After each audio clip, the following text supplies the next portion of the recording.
Friends, पहले पहले साहब की बात को लेते हैं। बहुत बहुत खुशी हुई मेरे को आपका ये सवाल सुन के कंपाउंडिंग के बारे में। बहुत कम मुझे ये सवाल सुनने को मिलता है दोस्तों। कंपाउंडिंग है अद्भुत बात है दोस्तों। अल्बर्ट आइंस्टीन के बारे में आपने सुना होगा। Considered to be the most intelligent person, सबसे बुद्धिजीवी ओजस्वी व्यक्ति 20th सेंचुरी के, जिन्होंने E = mc² वाला फार्मूला हमें दिया। वो कहते हैं at compounding is the eighth wonder of the world. उसको वंडर कहते हैं। क्या है कंपाउंडिंग? आपने बचपन में कहानी सुनी होगी। एक कवि जाता है राजा के पास और बहुत गरीब होता है, कविताएं सुनाता है। राजा को बहुत खुशी होती है। राजा पूछता है मांगो, क्या मांगते हो? तो वो कहता है कि मुझे चावल के कुछ दाने चाहिए। तो राजा को हंसी आती है कि चावल के दाने से क्या करोगे, धन दौलत जो मांगना है मांग लो। वो कहता नहीं, मुझे चावल के दाने चाहिए। आप तो शतरंज की बिसात पे ये करें कि पहले खाने में 1 दाना, दूसरे खाने में 2 दाने, और तीसरे खाने में 4 दाने, चौथे खाने में 8 दाने। इस तरह से आप उसको मुझे दीजिए। आपने कहानी सुनी होगी। वो राजा आधे खानों तक पहुंचा कि उसका राजपाट लुट गया, बिक गया। वो आखिरी खाने तक पहुंच ही नहीं पाया। पैसे से जब पैसा बनता है, ज्योमेट्रिक प्रोग्रेशन होती है दोस्तों। एडिशन नहीं होता है, मल्टीप्लिकेशन नहीं होता है, ज्योमेट्रिक प्रोग्रेशन होता है। तेजी से पैसा बढ़ता है। और जिस व्यक्ति ने कंपाउंडिंग नहीं समझी, इन्वेस्टमेंट नहीं समझा। आइए इस कंपाउंडिंग को हम समझने की कोशिश करते हैं। और इस कंपाउंडिंग में आप देखिएगा दोस्तों, सबसे विशेष बात जो इस कंपाउंडिंग में है ये है कि ये बहुत बोरिंग भरा होता है। बहुत बोरियत होती है इसके अंदर। तो इसमें सबसे बड़ी मुश्किल क्या है कि आप बोर होते हैं। और दूसरा कारण होता है कि आपके जो विचार हैं इस वक्त के साथ बदलते रहते हैं, और वही कंपाउंडिंग में बाधा भी उत्पन्न करते हैं। तो let's understand the power of compounding. एक बात और बताइए, आप फ्यूचर में पैसा चाहते हैं, भविष्य में मेरे पास पैसा होना चाहिए। तो भविष्य में पैसा होने के लिए आपको क्या करना होगा? आज बचत करनी होगी, ठीक है। लेकिन भविष्य में पैसा कमाने का बेहतरीन तरीका यह है कि भविष्य में अच्छी इनकम कीजिए। और भविष्य में अच्छी इनकम करने का सबसे बेहतरीन तरीका क्या? आज निवेश कीजिए, ठीक है। आज निवेश करेंगे तो वो कंपाउंड हो जाएगा। यही तो हम बात कर रहे हैं। और सबसे खूबसूरत बात यह, the best way of guaranteeing money in the future is to make money in the future. How to make money in the future, ठीक है। आइए हम इस बात को समझते हैं। आप ध्यान से इस बात को समझिएगा। एक गवर्नमेंट एम्प्लॉय है या कि एक प्राइवेट एम्प्लॉय भी है, उसको एक चीज मिलती है, और वो क्या है? Provident fund. प्रोविडेंट फंड क्या होता है? ताउम्र वो नौकरी करता है, हर महीने उसको तनख्वाह मिलती है। हर महीने उसकी तनख्वाह में 10 या 12% उसको खुद पैसे जमा कराने होते हैं। और हर महीने 10 या 12% उसका नियोक्ता, एम्प्लॉयर, जो प्राइवेट भी हो सकता है, सरकार भी हो सकता है, उसके खाते में जमा करते हैं। और जब वो व्यक्ति रिटायर होता है, जिसको प्रोविडेंट फंड का चेक मिलता है, तो आपने अमूमन सुना होगा, देखा होगा, आप में से जॉब करते हैं, आप जानते होंगे कि जीवन में सर्वाधिक धनी वो व्यक्ति कब होता है? जब वो रिटायर होता है। इतना पैसा क्यों बनता है? कैसे इतना पैसा बनता है दोस्तों? मंत्र ये है। और इसी को आइंस्टीन बोलते हैं wonder of the world, eighth wonder of the world. जिसने इस फॉर्मूले को समझ लिया, उसने दोस्तों इन्वेस्टमेंट समझ लिया। ये फॉर्मूला क्या कहता है? ध्यान से देखिएगा। ये फॉर्मूला कहता है कि आपके पास जीवन में कब कितना धन होगा, वो निर्भर इस बात पे करता है कि आपने कितना पैसा बचाया। P stands for your savings. आपने उस पे कितना रिटर्न कमाया। ये एक बहुत ही इंपॉर्टेंट बात है। जितना ज्यादा आप रिटर्न कमाएंगे, उतना ज्यादा आपको आपकी वेल्थ क्रिएट होगी। और तीसरा यह है कि आपने कितना वक्त दिया। ये वक्त बहुत इंपॉर्टेंट है दोस्तों। ज़्यादा बचाएंगे, ज़्यादा वेल्दी होंगे, ज़्यादा रिटर्न कमाएंगे, ज़्यादा एफ्लुएंट होंगे, ज़्यादा टाइम देंगे, बहुत ज़्यादा धनी बनेंगे। यही फॉर्मूला है। ये फॉर्मूला किस तरह से काम करता है? ये फॉर्मूला एक एंगल के जैसे काम करता है। ये डिग्री, एंगल में एक डिग्री होती है, आप जानते हैं, राइट? डिग्री क्या है? आप ध्यान से देखिएगा। 7 degree angle, 8 degree angle, 3 degree angle, 90 degree angle. अब ये एंगल क्या है? इसको हम बोलते हैं 90 डिग्री, ठीक है ना। अब इस एंगल को देखिए। ये एक एंगल मैं दोबारा बनाता हूं आपके सामने। ये है 15 डिग्री का, 14 डिग्री का, जो भी आप देना चाहें। मैं इसको 14 डिग्री देता हूं। मान लीजिए सेंसेक्स का रिटर्न कितना है? 14% मान लीजिए। तो मैं इसको बोलता हूं कि ये एंगल आपका 14 डिग्री का है। ये आप ये देखिए, ध्यान से इस एंगल को देखिए। Now this is what? 14 degree.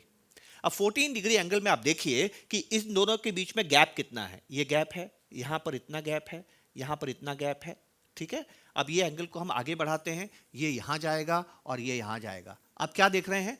ये पूरा 14 डिग्री है। इस एंगल को आप यहां भी नापेंगे तो क्या है? 14 डिग्री है। लेकिन इन दोनों भुजाओं, ये दोनों आर्म्स के बीच का जो डिस्टेंस है, वो क्या हो गया? बढ़ गया। यही कंपाउंडिंग है। जितना समय देंगे, जितना दूर लेके जाएंगे, उतना आपका धन बढ़ता चला जाएगा। तो आइए हम देखते हैं कि इन तीनों पे हम कैसे काम करते हैं। पहले तो बात करते हैं सेविंग्स की, क्या हम पैसा बचाते हैं। हमने पहले भी बात की है कि जितना हिंदुस्तानी पैसा बचाता है, दुनिया में बहुत कम मुल्क हैं, चीन को छोड़ दें, जापान को छोड़ दें, वो लोग इतना पैसा बचाते हैं। नो कंप्लेन टू इंडियंस, कोई मुझे शिकायत नहीं है मेरे साथी भारतीय नागरिकों से, वो बचत बहुत करते हैं। आर में मुझे बहुत ज़बरदस्त दिक्कत है, क्योंकि मैंने खुद ने इस दिक्कत को समझा है, झेला है, सीखा है। लेकिन इंपॉर्टेंट बात यह है कि जब मैं कोई गलती करता हूं तो उसे सीखने की कोशिश करता हूं। क्यों सीखने की कोशिश करता हूं? क्योंकि मैं अपनी गलती को याद रखता हूं। देखिए आर में क्या हो रहा है। हमने रिचर्ड थालर की बात की थी। रिचर्ड थालर कौन है? एक साइकोलॉजिस्ट, इकोनॉमिस्ट हैं, जिनको अभी नोबेल प्राइज़ मिला है। मेंटल अकाउंटिंग पे जिन्होंने बात की है, वो एक खूबसूरत बात कहते हैं कि इंसान आलसी होता है। अब हम आलसी हैं कि नहीं है, आइए हम समझने की कोशिश करते हैं हमारे उदाहरण से। दोस्तों, आप टीवी देख रहे हैं और टीवी देखते देखते आपको प्रोग्राम अच्छा नहीं लग रहा है, आपको प्रोग्राम बिल्कुल अच्छा नहीं लग रहा, आप क्या करेंगे? आप चैनल चेंज करेंगे। और जैसे ही आपको चैनल चेंज करने की इच्छा होती है, रिमोट नहीं मिल रहा है, आप क्या करेंगे? वही देखते रहेंगे। देखिए, आपके जवाब सुनिए। आप में से एक व्यक्ति कहता है टीवी बंद कर देंगे, एक व्यक्ति कहता है कि मैं उठ के चला जाऊंगा, परेशान होकर उठ के चला जाऊंगा, एक व्यक्ति बोल रहा है मैं वही देखता रहूंगा।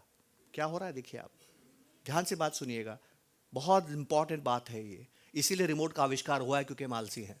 ठीक है, आप टीवी देख रहे हैं, प्रोग्राम अच्छा नहीं लग रहा है, प्रोग्राम चेंज करने की इच्छा है, रिमोट नहीं मिला, आपने चैनल चेंज नहीं किया। कुछ लोग मोबाइल निकाल के दोस्त से बात करने लग जाएंगे, कुछ लोग वही चैनल देखते रह जाएंगे। अब ध्यान से बात समझिएगा, जो इंसान रिमोट नहीं मिलने पर चैनल चेंज नहीं कर सकता, वो इन्वेस्टमेंट की मगजमारी कैसे करेगा? इन्वेस्टमेंट तो मानसिक काम है, मानसिक थकावट है, बौद्धिक थकावट है, कैसे वो काम करेगा? नहीं करते हैं, हम भी नहीं करते हैं। मैंने क्या गलती की, मैं आपके साथ शेयर करना चाहता हूँ। मैंने एक हाउसिंग लोन लिया था। वो हाउसिंग लोन मैंने 11% पे लिया था। मुझसे कहा गया था ये फ्लोटिंग हाउसिंग लोन है। फ्लोटिंग का मतलब है कि अगर ब्याज बढ़ेंगे तो आपका ब्याज बढ़ेगा, और अगर ब्याज कम होगा तो आपका ब्याज कम होगा। कुछ समय के बाद ब्याज कम हो गया, पर 1% ब्याज कम हुआ। 1% ब्याज कम होने पर मेरे बैंक ने आधा ही % ब्याज कम किया। उसके बाद 1% ब्याज और कम हो गया, मेरे बैंक ने फिर आधा ही % ब्याज कम किया। तो ब्याज मेरा 9% हो जाना चाहिए था, पर मेरा ब्याज 9% नहीं हुआ, मेरा ब्याज 10% ही कम हुआ। मुझे कई महीनों तक ये बात मालूम नहीं चली। फिर मुझे एक दोस्त ने बोली, तुझे करना क्या है, तू बैंक जा और बैंक को धमकी दे, मेरा ब्याज 9% करो, क्योंकि नया ब्याज 9% पे मिल रहा है। अगर आप मेरा ब्याज 9% नहीं करेंगे तो मैं आपके यहाँ पर अपना खाता बंद करता हूँ। उन्होंने मुझे कहा ये फॉर्म भरिए, 500-700 रुपये मेरे से लिए और मेरे ब्याज को 9% कर दिया। ये क्यों हुआ दोस्तों? क्योंकि मेहनत की। मैं घर से निकला, बैंक गया और उनको निर्देश दिया कि आप बदलिए। 90% लोग ये काम नहीं करते हैं, इसीलिए बैंक आपको floating rate of return interested होता है देने के लिए, क्योंकि आप घर से नहीं निकलते। मजेदार बात देखिए, जहां आप पैसे दे रहे हैं वहां पर आलसी है, तो जहां पर पैसे मिल रहे हैं वहां मेहनत कौन करेगा? 1-1% बढ़ाना जरूरी है, क्योंकि 1-1% ये जो आपका एंगल है 14% का, इसको 14 को अगर मैं 15 कर दूं तो क्या होगा दोस्तों? आप जानते हैं ये बहुत नजदीक है, यहां पर बहुत नजदीक है, यहां बहुत नजदीक है, पर धीरे धीरे बढ़ता चला जाएगा। ये 1% का फर्क, आप 9% कमा रहे हैं, 9 को 10% करके देखिए, ये 25 सालों में, 30 सालों में लाखों रुपए का फर्क लेके आता है। यही तो बात समझनी है। हम बात क्या समझ रहे हैं कि फ्यूचर में इनकम कैसे पैदा की जाए। लेकिन दिक्कत क्या है दोस्तों? एक बहुत बड़ी दिक्कत है।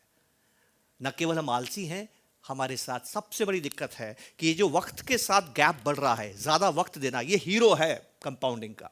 सबसे बड़ी ताकत कंपाउंडिंग की कहां से आती है? आपने समय कितना दिया है। तो क्या हम समय दे पाते हैं? आइए समझने की कोशिश करते हैं। मैं आपसे एक सवाल पूछूंगा, ध्यान से इस सवाल का ईमानदारी से जवाब दीजिएगा, ठीक है? मैं आपको 100 रुपए देता हूं 100 दिनों के बाद, मैं आपको 101 रुपए देता हूं 107 दिनों के बाद, क्या लेना पसंद करेंगे? अब देखिए, मुझे मिक्स्ड रिप्लाई मिल रहे हैं। कुछ लोग बोल रहे हैं कि 100 रुपए लेंगे, कुछ लोग बोल रहे हैं कि 101 रुपए लेंगे। 101 रुपए आप क्यों लेना चाहते हैं? क्योंकि वो 100 रुपए से ज्यादा है, ठीक है? अब इसी सवाल को थोड़ा सा मैं बदलता हूं। अब इस सवाल को आप ध्यान से देखिएगा, और ये सवाल आपसे क्या कहता है कि मैं ये आपको 100 रुपए दूंगा आज, मैं 100 रुपए आज दूंगा मीटिंग खत्म होते ही, और मैं आपको 101 रुपए दूंगा 7 दिनों के बाद। आप क्या लेना पसंद करेंगे? इस बार जोर से आवाज बोल रहे हैं कि आज 100 रुपए, आज 100 रुपए। और पिछली बार में से कुछ लोग बोल रहे थे कि हम 107 दिनों के बाद 101 रुपए ले सकते हैं। ध्यान से समझिएगा, यहां पर भी रुपए में 1 रुपए का फर्क है, समय में 7 दिन का अंतर है। यहां पर भी 1 रुपए का फर्क है, समय 7 दिन का अंतर है। कोई अंतर नहीं है दोनों सवालों में, पर यहां पर कुछ लोग 101 रुपया लेते हैं, पर यहां पर सभी लोग 100 रुपया लेते हैं। आप देख रहे हैं, मैं अगर वक्त बदलता हूं तो आपके विचार बदल रहे हैं। कितनी अद्भुत बात है, कितनी अद्भुत बात है, राइट? दिक्कत क्या है दोस्तों? दिक्कत क्या है? हीरो कौन है? इसका हीरो कौन है? इस मंत्र का हीरो कौन है? टाइम। तो हम पैसा क्यों नहीं बना पाते हैं? क्योंकि हम इन्वेस्टमेंट को टाइम नहीं देते हैं। पर सवाल ये उठता है कि वो सरकारी कर्मचारी, वो प्राइवेट कर्मचारी जिसको प्रोविडेंट फंड मिलता है, वो इतना समय कैसे देता है? वो इतना समय कैसे देता है? क्यों ये संभव हो पाता है उसके लिए पैसा बनाना? उसके लिए एक ही कारण है कि सरकार ने पीएफ में कानून ऐसे बनाए हैं कि वो पैसे निकालने नहीं देती। लंबा नहीं रुकता है वो व्यक्ति, वो निकाल नहीं सकता बेचारा। इस प्रोसेस को हटा दीजिए, इस कानून को बदल दीजिए, इस नियम को बदल दीजिए, और पीएफ का पैसा आप सेविंग अकाउंट के जैसे कभी भी निकाल सकें। आप 2% कर्मचारियों को अमीर बनते हुए देखेंगे। 2%। यही म्यूचुअल फंड के एसआईपी के साथ भी होता है दोस्तों। कंपाउंडिंग को समझिए, चक्रवृद्धि ब्याज को समझिए, समय के साथ आपके विचार बदलते हैं, इसको समझिए। ताकत इस बात में है कि आप जितने ज़्यादा सेविंग्स करेंगे, जितना ज़्यादा रिटर्न कमाने की कोशिश करेंगे, जितना लंबा समय आप देंगे, उतना ज़्यादा धन आपके पास में बनेगा। हमेशा याद रखिएगा, वक्त बदलने के साथ आपके प्रेफरेंस बदलते हैं। इस बदलते हुए प्रेफरेंस पे आपको काबू पाना है, इस भावना पे आपको नियंत्रण रखना है, और तब अल्बर्ट आइंस्टीन की वो बात समझ में आएगी कि compounding is the 8th wonder of the world. इस यात्रा में जो 25, 30, 35 साल की यात्रा होगी, 20 साल की यात्रा होगी, इस यात्राओं में आपको ये भी अनसर्टेनिटी नजर आएगी, कंफ्यूजन नजर आएगा, short term loss, surprise, boredom, anxiety, fear, lots of discomfort, ये सब होंगे। पर इन सब से घबराए बिना हिम्मत से, शांति के साथ इस सफर को पूरा करना है, और जो ये सफर प्राप्त करेगा, जो इस सफर को पूर्ण करेगा, उसको मोक्ष प्राप्त होगा। दोस्तों, आपने समय दिया, इसके लिए बहुत बहुत शुक्रिया। नमस्कार, थैंक यू। ऐसे और वीडियोस देखने के लिए सब्सक्राइब करें हमारा YouTube चैनल। म्यूचुअल फंड निवेश बाजार के जोखिमों के अधीन हैं। योजना से जुड़े सभी दस्तावेजों को ध्यान से पढ़ें।